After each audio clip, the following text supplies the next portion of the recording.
أعزائي طلاب رابعة ابتدائي، أهلا بيكم. هندرس مع بعض خريطة مصر، وهي خريطة مقررة علينا السنة دي في الترم الأول والترم التاني. هندرس فيها أهم التفاصيل اللي ممكن تجيلنا في أي امتحان، وهنعرف حدود مصر من جميع الاتجاهات. الخريطة سهلة جدا، مفيهاش أي مشكلة. عايزاكم تركزوا معايا فيها كويس جدا.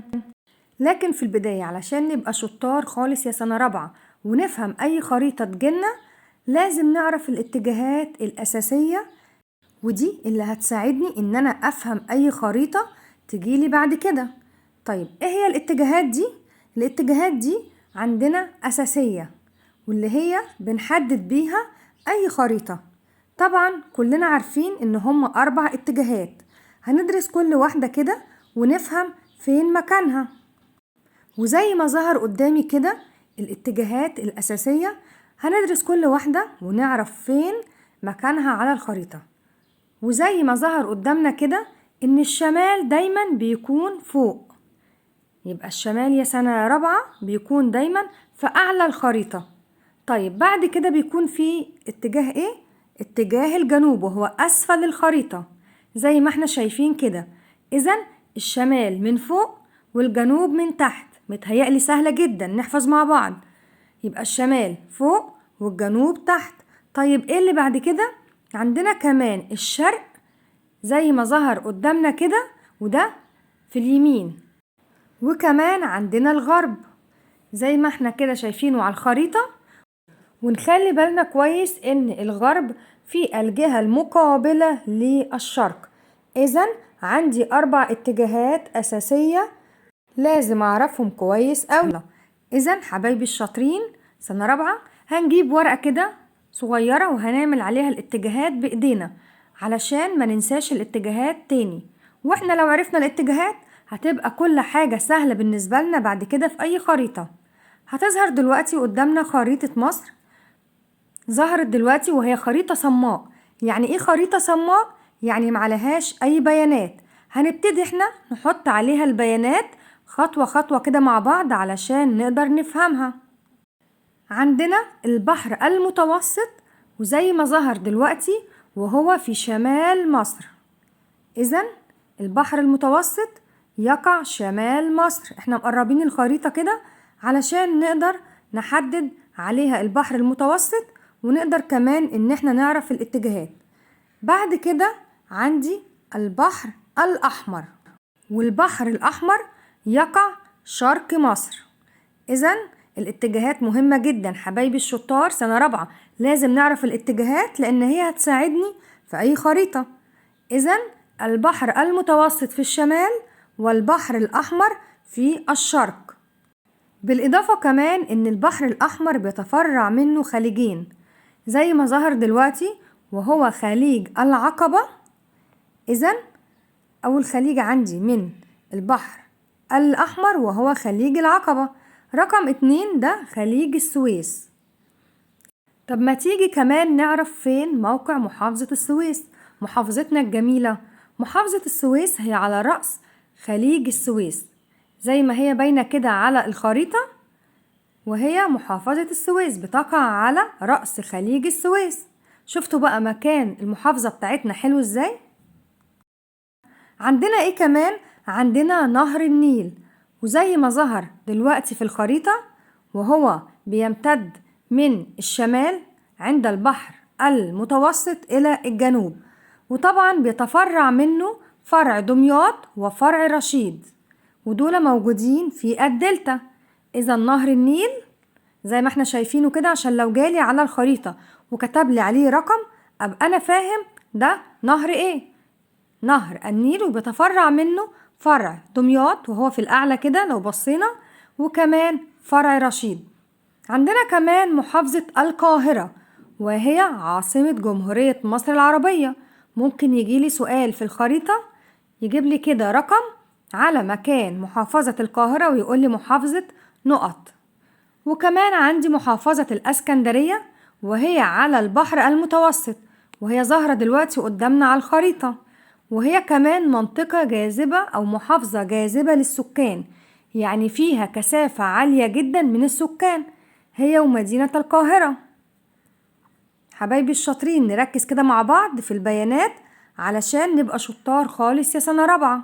طب يا ترى عندي ايه كمان ممكن يجيلي على الخريطة؟ ممكن يجيلي بحيرة ناصر، وهي ظاهرة دلوقتي قدامنا على الخريطة وهي جنوب مصر.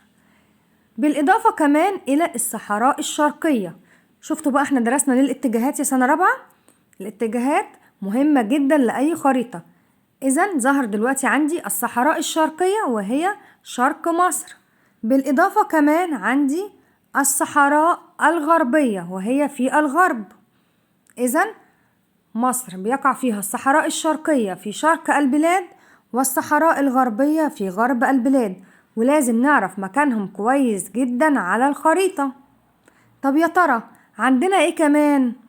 أرض غالية جدا على كل مصر وهي أرض سيناء أو شبه جزيرة سيناء، وهي بتقع بين الخليج السويس وخليج العقبة زي ما احنا شايفينها كده، وبنسميها كمان أرض الفيروز. إذن شبه جزيرة سيناء هي قطعة غالية جدا من أرض مصر. بالإضافة كمان عندنا قناة السويس. فين قناة السويس طيب؟ أو بتبتدي منين؟ بتبتدي من عند رأس خليج السويس زي ما ظهرت قدامنا كده لغاية البحر المتوسط زي ما احنا شايفينها. إذن قناة السويس هي قناة هامة جدا لمصر وللعالم كله، لأنها بتوفر في الوقت والمجهود وكمان المسافة ما بين القارات. عندي كمان في شبه جزيرة سيناء جبال سانت كاترين، وتقع في جنوب شبه جزيرة سيناء. إذن الاتجاهات مهمة جدا لأي خريطة بندرسها. وجبال سانت كاترين بتتميز بأن هي مزار سياحي لكثير من السياح، بالإضافة إلى جبال البحر الأحمر وهي موازية للبحر الأحمر. لو بصينا كده على البحر الأحمر اللي على الخريطة هنلاقي إن في مجموعة من الجبال موجودة على سواحل البحر الأحمر وبنسميها جبال البحر الأحمر. بالإضافة إلى جبل في الجنوب عليه دايرة خضراء زي ما موجود كده على الخريطة وهو جبل العوينات. إذن لازم نعرف فين أماكن الجبال على الخريطة، لأن ممكن يجيلي جدا عليها رقم مثلا، يعني مثلا عند جبال سانت كاترين يكتب لي عندها رقم 1 ويقول لي جبال ايه. إذن عندي 3 جبال: جبال العوينات، جبال البحر الأحمر، وجبال سانت كاترين. بالإضافة إلى منخفض القطارة وهو عبارة عن منطقة منخفضة من سطح الأرض، وهو زي ما ظهر كده قدامنا في الخريطة الجزء اللي بدايرة لونها أسود دي اسمها منخفض القطارة. بالإضافة كمان إلى هضبة الجلف الكبير وهي في الصحراء الغربية وهي ظاهرة قدامنا دلوقتي على الخريطة. حبايبي الشطار سنة رابعة، زهقنا ولا ايه؟ لا لسه، ده احنا عايزين كمان ندرس حدود مصر مع الدول المختلفة. طبعا زي ما احنا شايفين على الخريطة ان بيحد مصر من الشمال البحر المتوسط. طيب من الغرب طبعا دولة ليبيا زي ما احنا شايفينها كده. طيب من الجنوب السودان، ومن الشرق البحر الأحمر، بالإضافة طبعا لشبه جزيرة سيناء والمنطقة الشرقية كلها. كمان عندنا فلسطين بتطل على الساحل الشرقي للبحر المتوسط. حبايبي الحلوين، زهقنا ولا ايه؟ آخر حاجة هناخدها وهي وردة البوصلة زي ما ظاهرة قدامنا، ودي طبعا بتحدد الاتجاهات الأربعة. حبايبي الشطار، أنا متأكدة دلوقتي إن احنا فهمنا الخريطة كويس جدا. عندنا كده تمرين صغير هنعمله في البيت. هنجيب خريطة صماء زي اللي ظاهرة قدامنا دلوقتي، وكمان هنبتدي نوزع عليها اللي احنا درسناه كله. وفي النهاية بتمنى لكم النجاح والتفوق والدرجات العالية إن شاء الله.